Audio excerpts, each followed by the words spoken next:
Several ancient human species and relatives have been unearthed in bits and pieces over the years, including one with an orange-sized brain, another dubbed the hobbit for its miniature size, and a flat-faced hominin with a huge brow ridge.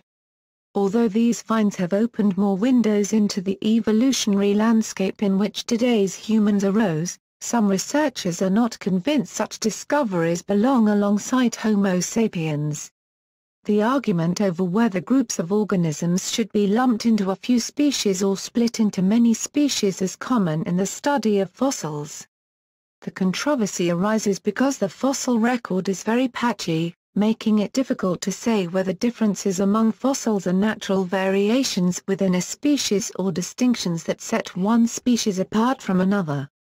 Grouping fossils into species is simultaneously important and difficult, said biological anthropologist Mark Collard at Simon Fraser University in Burnaby, British Columbia. Fossils don't come out of the ground conveniently labeled as to which species they belong to. Modern humans, Homo sapiens, are the only living members of the human lineage, or the genus Homo. Many extinct human species were thought to have walked the earth, such as Homo habilis, which is suspected to be among the first stone tool makers, and Homo erectus, the first to regularly keep tools it made. Humans and related species dating back to the split from the chimpanzee lineage are known as hominins. For example, in September, Lee Berger, a paleoanthropologist at the University of the Witwatersrand in Johannesburg, South Africa, and his colleagues revealed Homo naledi, which may be the most primitive human species unearthed yet. Fossils of the species, found in South Africa, revealed that the hominin had a brain about the size of an orange. Still, while Ian Tattersall, a paleoanthropologist at the American Museum of Natural History in New York, called the finding wonderful, he suggested these new hominins might not belong to the Homo genus. Perhaps these new hominins are australopiths, like the famed Lucy, or even some as yet unknown kind of hominin, he said. Another discovery earlier this year suggested there may have been more kinds of australopiths than previously thought. Many researchers have suggested that australopiths were the ancestors of Homo.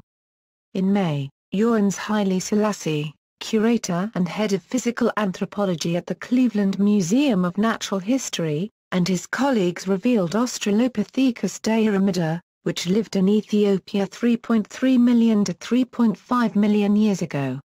This ancient relative of humanity coexisted alongside Lucy's species, Australopithecus afarensis, which lived about 3.4 million years ago. Scientists had long thought that there was little or no diversity among the hominins before humans evolved. This new finding from Haile Selassie and his colleagues suggested that a diverse range of such human-like species once lived together. Still, many researchers of human evolution do not see themselves as either lumpers or splitters. For instance, White is often considered a lumper, but he said, "I've probably named more new hominid species than others who are considered the biggest lumpers in the field. What does that make me in the dichotomous classification?" Similarly, Tattersall noted, "When it comes to hominins, I'm considered a crazy splitter, but when it comes to lemurs in Madagascar, my other field of study, I'm considered a crazy lumper. So you tell me where I lie." When it comes to lumping or splitting, Collard said, "I don't think either position is really defensible from a theoretical perspective.